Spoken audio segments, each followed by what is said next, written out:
আসসালামু আলাইকুম, সবাই কেমন আছেন? আশা করি সবাই অনেক বেশি ভালো আছেন। আজকে আমি আপনাদেরকে দেখাবো খুব সহজে কিভাবে একটা পার্টি মেকআপ লুক করা যায়। সেই জন্য শুরুতেই আমি আমার ফেসটা ম্যাকের স্ট্রব ক্রিম দিয়ে সুন্দর করে প্রিপেয়ার করে নিয়েছি। এখন আমি আমার ফেসে জুবিয়াস প্লেসের একটা ফাউন্ডেশন ব্যবহার করব এবং ফাউন্ডেশনটাকে একটা ফাউন্ডেশন ব্রাশ দিয়ে খুব সুন্দর করে ট্যাপ ট্যাপ করে ব্লেন্ড করে নিব। এরপর আমি জুবিয়াসের একটা কনসিলার দিয়ে আমার টি জোনগুলো কনসিল করে নিব এবং ফাউন্ডেশন ব্রাশ দিয়ে ঠিক সেম ভাবে আমি কনসিলারটা ব্লেন্ড করে নিব। আমার মেকআপ ব্লেন্ডিং শেষ। এখন আমি একটা সেটিংস পাউডার দিয়ে আমি আমার মেকআপটা সুন্দর করে সেট করে নিব।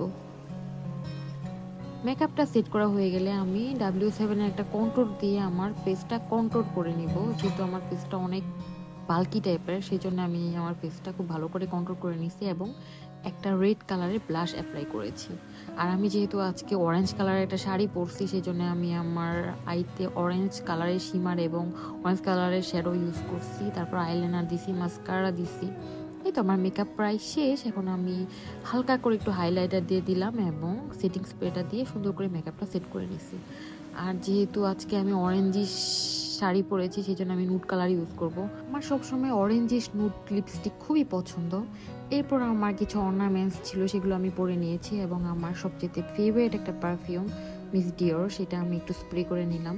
এটাই আমার ফাইনাল লুক। আপনারা চাইলে বাসাতে এরকম খুব সহজেই খুব কম সময়ের ভিতরে এইভাবে সুন্দর করে সাজুগুজু করে রেডি হইতে পারেন।